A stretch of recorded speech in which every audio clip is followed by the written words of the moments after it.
For at least 20 years, Disney has wanted to create a digital avatar that will keep guests in the magic, even at home. Now, technically, you could venture into their various first-party created games, like Disney Universe or Disney Infinity, or maybe even their third-party developed games like the unique Disney-bound characters of Walt Disney World Quest Magical Racing Tour, the pixel avatars of Disney Pixel RPG, or the 3D world of Disney Dreamlight Valley.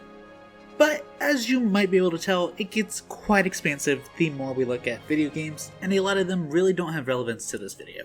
Instead, I've decided to take a look at a specific set of games that Disney has done either at their vacation destinations or online over the years to try to piece together exactly where they're planning to go with their Epic Games investment and what's next for the parks. But first we need to take a look at the major players in all these games. The Imagineers, and more specifically, Disney Interactive. The history is kind of blurred between Disney Interactive, the game studio that helped bring about Kingdom Hearts, and Disney Interactive, the online portion that was running the websites and such in the late 90s and early 2000s. So to make this easier, I'm going to refer to the latter as Disney Online. Disney Interactive and Disney Online both helped set the stage for what players would expect in a first-party online Disney game. As far as this video is concerned, ToonTown Online is the earliest iteration of Disney's virtual avatar and was released on June 2nd, 2003, though there was an official sneak peek at least as early as October 2002. This massively multiplayer online game, or MMO for short, was created by Disney Online and Shell Games, with art assets created in partnership with Frog Children's Studios. The game featured a chat system that was arguably ahead of its time. It was heavily filtered for inappropriate language, personal information like phone numbers or addresses, and was only accessible if the players actually knew each other, as you had to share a time-sensitive password outside of the game to be able to chat inside of it. While I don't remember the password sharing, the idea of players being able to have chats while the real world around them could only see gibberish did actually come back in some of the other online Disney games. As for the main game, players would create a tune and a few styles that are very much designed around the major Disney characters. You could play as a dog, a mouse, a duck, a bear, a monkey, horse, pig, rabbit, or cat. The tunes were very similar to the old style of Disney cartoons where everyone is wearing gloves. Do you ever wonder why we're always wearing gloves? You could meet and do tune task, aka quest, for a lot of iconic Mickey and Friends characters. Those same characters were used multiple times throughout the game for the different areas. There were many games you could play with other players, but most importantly, you could fight cogs. These were businessmen that were set on ruining the fun of Toontown. Players would fight against cogs on the street to prevent them from taking over buildings, and could also enter the overtaken buildings to fight in a dungeon to reclaim it for Toontown. This was done by using gags of various power to fight each and every level of cog. The further you went into the game, the stronger the cogs got. The final date ToonTown Online was open was September 19th, 2013, and within a week, ToonTown Rewritten was opened by fans, so it's still possible to play through the game. There is actually multiple ways to play through the game now, but Rewritten's arguably the most popular and well-known. The second big MMO was opened for the 50th anniversary of Disneyland, and it was called Virtual Magic Kingdom. Don't question me on the name, I don't understand why it was named after Magic Kingdom for Disneyland's 50th. VMK was created by what is now Disney Parks Experiences and Products and the Sulake Corporation. Sulake is best known for Habbo and Habbo Hotel, for those of you that recognize those names. Each area of VMK was given the Disneyland designs of the iconic lands. The first three lands were Main Street USA, Fantasyland, and Adventureland. Tomorrowland and Frontierland were added before the end of 2005, with Tomorrowland getting more content in 2006, and then New Orleans Square being added in 2007. I actually got to talk to one of the Imagineers that worked on the game, but I wasn't ready for him to say that he had worked on it, so I didn't have any questions prepared. This game was actually monitored by real-world people to ensure that nobody was breaking any rules. While Disney did come out and say that it was only originally meant for the Disneyland 50th, I honestly don't know if it was that so much as they didn't want to pay people called cast members in the game. to moderate the servers that could only be run when moderators were available. Much like ToonTown, you could get a house known as a guest room, which you could decorate with items purchased through obtaining credits from the various minigames. Unlike ToonTown though, there was never a membership option for VMK. You were just supposed to enjoy being in a virtual representation of Disneyland. You could also fully customize your player character to look however you wanted, though that customization has been far expanded since fans have created their own versions of the game. VMK was officially closed on May 21st, 2008, giving it roughly 3 years of availability to players. Pirates of the Caribbean Online had potentially the roughest development. Disney announced it in April 2005 to coincide with Dead Man's Chest in 2006, but the beta testing didn't start until 2007. The game eventually released in October 2007 from Disney Online in conjunction with Silvertree Media. Silvertree Media is best known for the Cordy game series and Sleepy Jack. This was a slightly more mature MMO, boasting an E10 plus age rating compared to the E for Everyone that Disney's previous games had. In Pirates Online, players would create a pirate that would meet with the main cast from the movies and take on various quests. You could band together with other players to amass a pirate crew and sail around to visit iconic locations from the films. This was a fully 3D game that featured real weapons like guns and swords to use in the combat for the game. There were a handful of minigames such as card games and fishing that I honestly don't remember playing as a kid, so I'm not certain when those were added. The biggest thing about Pirates Online was the ship combat. It wasn't anything super fancy, but it is definitely the thing I remember most about playing this game. That and the giant crabs. Much like Toontown, Pirates was shut down on September 19th, 2013. In more recent years, Disney has allowed Pirates of the Caribbean content to be featured in Sea of Thieves, a Pirates game by Rare Studios of Banjo-Kazooie fame. Pixie Hollow was the fourth of Disney's first-party online games. This was developed by Disney Interactive, Silvertree Media, and Shell Games.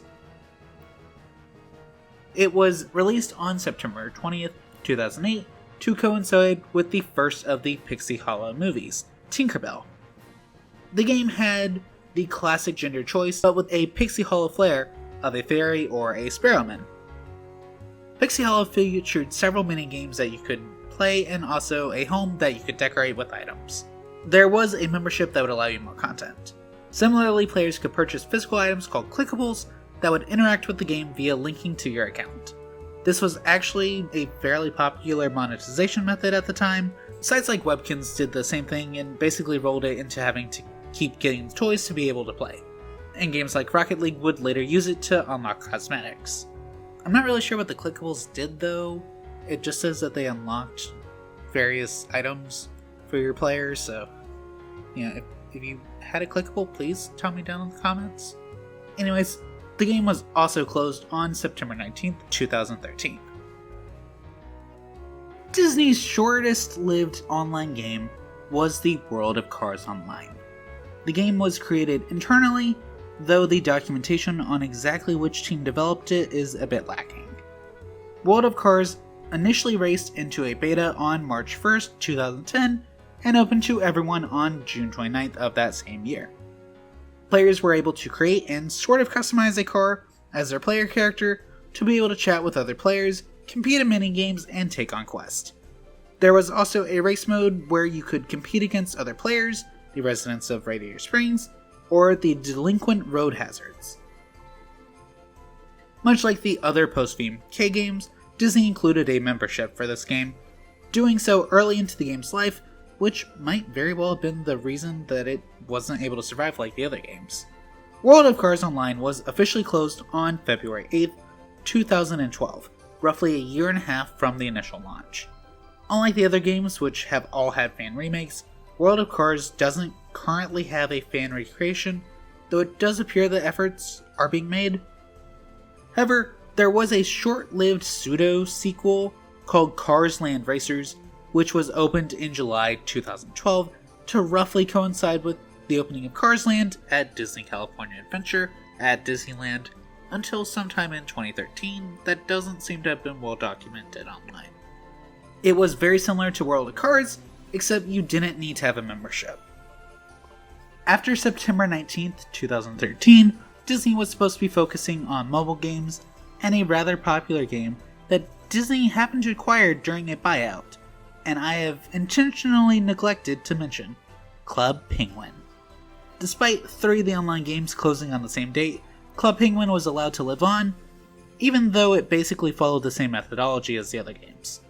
This was due to the vast popularity of the site compared to Disney's own games, 3 of which were based on their own existing properties. Club Penguin and the parent company were purchased by Disney for approximately $351 million in August 2007. The game was developed by New Horizon Interactive, Rocket Snail Games, and then Disney Interactive Studios, once Disney bought out the game. After Disney owned the game, it was actually integrated into the parks with merch and a parade, likely due to the cost of buying the game in the first place. Similar to the other games, players could earn credits for clothing to customize their characters, decorate their rooms called igloos, and likely most iconic of all, obtain pets called puffles. There was also a player vs. player game called Kojitsu, which had multiple versions that could be played. These were alongside other minigames scattered around the island. The original Club Penguin closed on March 30th, 2017, and was shortly replaced by Disney's own Club Penguin Island, which was basically a Unity version of Club Penguin, with a lot of features being locked to having a membership. The sequel did not last long though, shutting down on December 20th, 2018. To the players of the years, Toons, Park Guests, Pirates, Fairies, Cars, and Penguins, these games represent a fairly unique era of the internet before the true rise in social media. Games where there wasn't a risk of running into something we shouldn't see online, and ultimately were focused on providing kids with a fun and friendly way of getting used to the internet at a time when it was still not quite understood. While these are all products of a bygone era, it certainly doesn't have to be the end. In 2022, Disney announced a new addition to the parks, Disney Me, would be available on the Play Disney app for D23, and would shortly thereafter be available on the Disney Wish. As of writing this video, Disney still hasn't brought Disney Me into the parks, and it is currently only accessible year-round through the Disney Cruise Line app if you are on board the Wish, and soon to be the Disney Treasure, I would assume. Similar to all of Disney's old online games, you are able to customize your character and partake in various quests to unlock new costumes. This culminates into a final battle on the last day of the cruise, though I'm not certain if that time changes for longer or shorter cruises. When D23 is going on, visitors can obtain outfits in certain parts of the convention hall, which are exclusive to the event, including a location-based QR code. I'm really hoping Disney brings this chibi avatar to the parks eventually, as it would be a proper reason to bring back the Play Disney app in full capacity. Regardless of what the parks do with Disney Me, the future is always in motion for the mouse. During an investors meeting in February 2024, Disney announced a partnership with Epic Games, the creators of Fortnite. This is supposed to create expansive and open games and entertainment connected to Fortnite, though as of writing, we don't actually have much info on it other than Disney invested $1.5 billion US and some very interesting concept art featuring a large amount of Disney properties.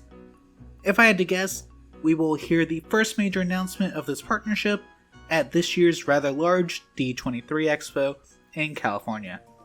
Disney has exclusively been paying third parties to develop games for several years now, so it's no surprise that they're not going to jump back into the fray when they can just attach themselves to some of the biggest online games.